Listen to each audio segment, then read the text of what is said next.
Waiting feels safe, but in Atlanta, it often comes with a price tag people don't see. This isn't about timing the market. It's about understanding the trade-offs before you decide. If you're a first-time buyer or a renter in Atlanta, waiting to buy probably feels like the responsible move. No rush, no pressure, just sit tight, see what happens.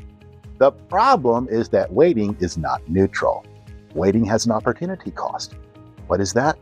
Let me break down what an opportunity cost actually looks like with real numbers over time, because this is where most people get surprised. All right, let's start with a simple example. Say you're looking at a house that's about $400,000 on the market today. You decide after you're looking at it, you want to wait 3 years to buy it.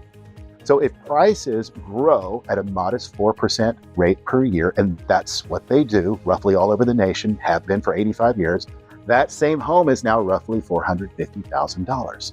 That's a $50,000 increase just to buy the same house, okay? Simple math. That $50,000 is what we call an opportunity cost. It is money you did not gain by owning earlier. Now let's talk about equity. If you bought that $400,000 home today and owned it for 3 years, even with conservative appreciation over time and basic principal pay down that you're doing through your monthly mortgage payments, you might build $40,000 to $60,000 in equity over those 36 months. If you wait those 3 years, that equity never exists. That is another opportunity cost. You're not just delaying ownership, you're delaying the accumulation of an asset that grows quietly over time.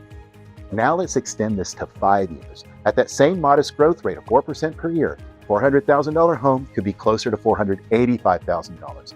Okay, again, simple math, that's an $85,000 difference in what you're going to pay later.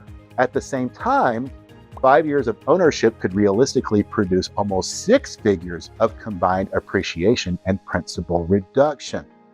When you wait, you're absorbing both sides of that equation as your opportunity cost, okay? Higher prices later and no equity gained in the meantime. That is opportunity cost working against you. And then there's borrowing power. Rates and lending guidelines change over time, okay? Sometimes affordability does not get worse because prices rise. It gets worse because monthly payments rise faster than income.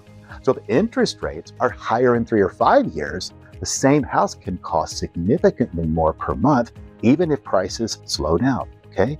That monthly difference is another form of opportunity cost. It limits flexibility and choice. Now, I want to be very clear. I'm not sitting here trying to tell you to go rush out and buy a house, okay? Sometimes waiting is the right decision.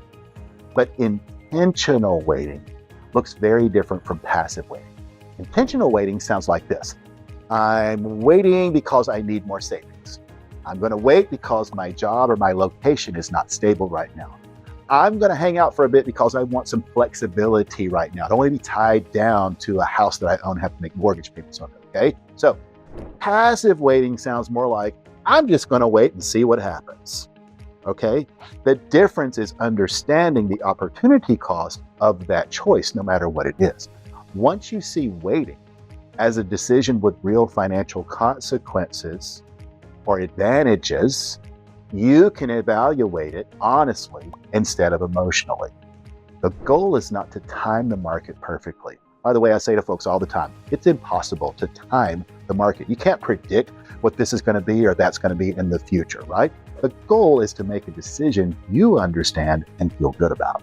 If you want help running these numbers for your situation and the part of Atlanta you're interested in being in, call me anytime directly at 404-906-5857 or go to robsmith.com and choose buy, sell, or invest. Answer a few questions there. My team and I will help you understand your options clearly.